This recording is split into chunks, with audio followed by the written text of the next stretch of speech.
Is tracheostomy care is we need to hyperoxygenate. Okay, suctioning also and tracheostomy care, you need to hyperoxygenate the patient. In what way? You can hyperoxygenate the patient like this. Okay, connect the ambu bag into the Oxygen tank. Okay. Okay. Sorry. Put it into 15 liters. Okay. We put it into 15 liters. This is without the machine, ma'am. Without oxygen. Sabog kasi baka sumabog kasi tayo. This is without oxygen. Okay, it's only for demonstration purposes because this is can cause fire, no? Yes, ma'am. Okay.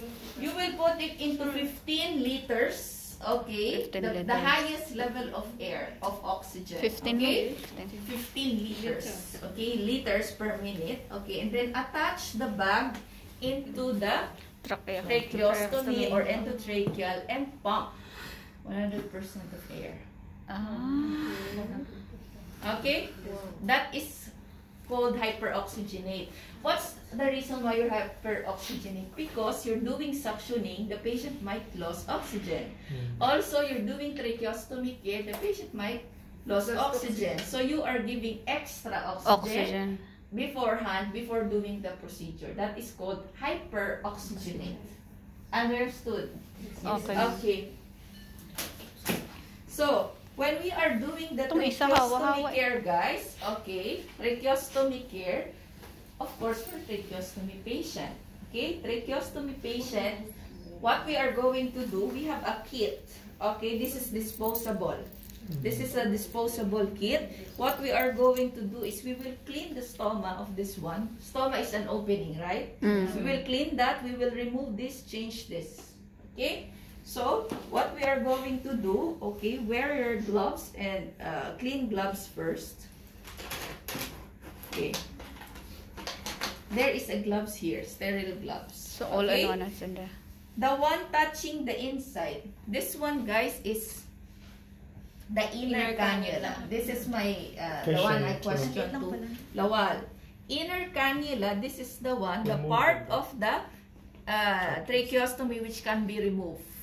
Okay, this one is can be disposable or non-disposable. Okay, if it's disposable and you're removing it and you want to change it, you can remove it by sterile or non-sterile. Sterile gloves. If this is disposable, if this is disposable, you will throw it, so you can remove it by clean gloves. Clean gloves. It's still okay, okay. But if this is non-disposable, you need to put it back. You need to sterile. Okay, for the hand which is touching that side. Understood? Yes, ma'am. Okay. So this is the inner cannula. This is the outer cannula. This is the balloon. Okay, this balloon, if you to make sure that it is intact, okay, or it is attached appropriately, it should be always inflated. Okay, how they inflate this, they are not allowed to do this, okay, but the nurse, they are inflating it by putting 10 ml of air. Okay, there will be balloon here like Foley's catheter, okay, that will attach the tube on the trachea. Okay, so this should be inflated. Okay, if you saw like this, it means that it is deflated. You report it immediately to the nurse. Okay, so how we are going to do, so now we open this one, we pour water on this. We pour water here. Why? Because we will clean the stomach. Okay. Now, before we are using the hydrogen peroxide, yes, but the new policy is it's not allowed. The only saline water solution is only the normal saline. Okay, no more else. Then, what we are going to do is remove your clean gloves. Okay. Then, clean gloves. Then, remove this part. Okay, with your dominant hand. Okay, don't touch this. If you're touching it, okay, make sure that you're using your Sterile gloves. Okay, sterile gloves. Then you dip it here. Okay, why? Why you will dip it here? Because to remove the secretions. This is where the secretions is clogging. You will see green, green, green like that. Okay, you will, it's small, I think here. Then, before this is big. Okay, I have clean gloves. So, what it contains is, this is the previous tracheostomy tie, but now we have the new tie. This type. Yeah. This is the one we need to brush. Cleaning agent. Okay. Then, this one is for the swabbing for cleaning of that one. Okay. And extra gauze. Okay. Now, for anything else is we need to remove this one. This is polymem. Okay. You can put also a gauze. Okay. Square gauze. You can cut it on the middle. Okay. To put this one. Okay. But this one is better because it is less irritating to the skin because it is foam. Okay. So you remove it. Okay, this one you are not allowed to remove unless you put the another one. Actually, this procedure should be done by 2 persons. Okay, the one should be holding it and the one should be cleaning it. Okay, why? Because there are times or most of the time the patient is coughing and the patient will expel this out. When that happens, it is an emergency situation. Why? Because this is the way the patient is breathing, and if it will be removed, the patient might die. And you know, if it will be removed, the stomach will close easy. It will close easy, you know that? It will close easy. Okay, that's why we have a bedside obturator always. The obturator should be inserted here to keep it open. Okay, then you will ambubag the patient if it will be closed. No, this one will be removed. You need to ambubag the patient to give the patient oxygen. Okay. Anyways, so don't remove it. Okay. So what we're going to do is how we will clean this. Okay. Now, if you are holding this part, I can use my gloves. Okay. This gloves. Okay. I will use this gloves to clean and touch this part if I'm touching this. But if I'm touching here, it's okay to use non-sterile. Okay?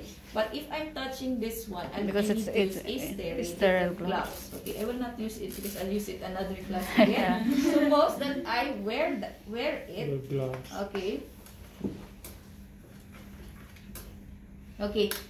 Better to rinse it first because most of the time it is very sticky. Yes, so first, what I'm going to do, okay.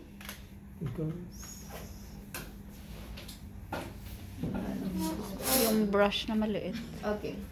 I'll put another one here.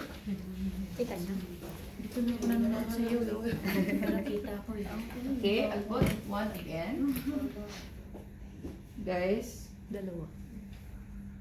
Okay. Then I need to clean the stomach with normal saline only. Okay, normal saline. Okay, so what I need to do is to clean it from inner to outer. Okay, inner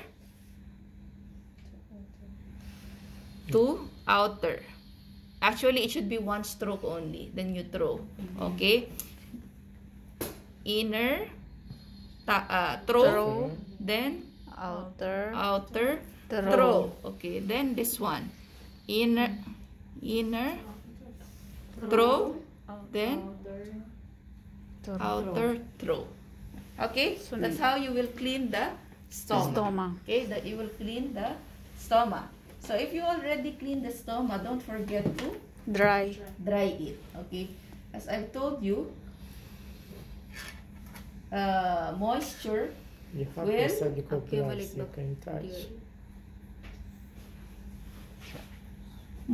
will accumulate microorganisms. Okay, so if you finish that one, then we can scrub this because we rinse it already. So I'll put the brush inside. Okay, you're like cleaning baby bottles, no? Yeah. Ganyan lang. Only like this. Okay? Okay. Then, rinse. Make sure when you're putting it, it is without water because the patient will cough with water. Okay? With water. Make sure it's dry. Okay? Then, how you will put it? Okay?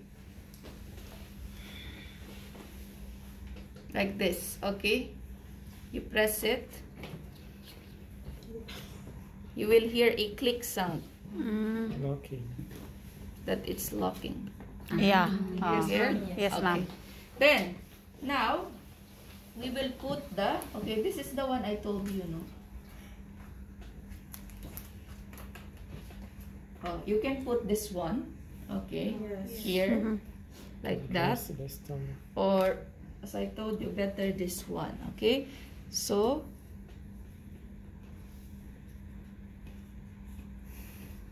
put this first before removing this old one. Okay, so how you are going?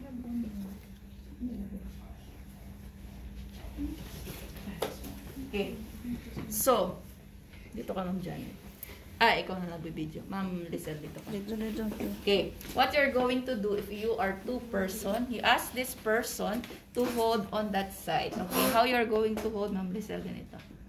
Okay, don't push it too much because the patient will keep on coughing. Light only, okay? Light only, okay? As a way that it will be a guard so it will not be removed. Okay? Okay. Then, while doing that, I'll be removing on this side. Okay? Then, I'll be putting the other side here. Then, I'll push the old one here. Okay, and push the new one here also. So it's like one at a time. One at a time. You cannot do it Finish one side first. both sides because there is a risk that the patient will cough out the tracheostomy. Okay, then now she will do it by herself. Then I'll hold it here. Okay? Okay, ma'am. Remove it first. Sige. Okay, remove mo yung old. Tanggalin mo yung old. Take out the old. Old yan. Okay, then And pull the take new this. one. Mr. David asked me. Okay, then how you will attach it? Yes. This one, ma'am. Hindi, ito muna i-attach mo. Ito. Yan. Sige pa. Baliktad pa. Yan. Then, you can cut.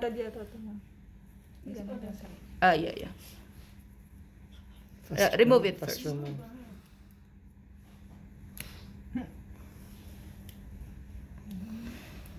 If you're doing it also, it will be easy. Okay, at first sight, it's hard. Okay, what you're going to do, you can cut it here. Okay, you can cut or you can fold it like this. Okay. Make sure, okay, that it is snug, not too loose, not too tight. Okay, you put 1 to 2 fingers. Okay. Okay, to make sure that it is snug.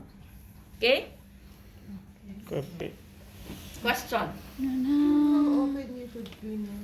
How often you are going to clean it? Most of the time we are cleaning it every day. Okay, but it should be PRN. As needed. Why? Because if this is clogged, okay, you need to clean it. Okay, the patient will not breathe. So it is most of the time PRN. As needed. Okay, as needed. Question. No, ma'am. Done?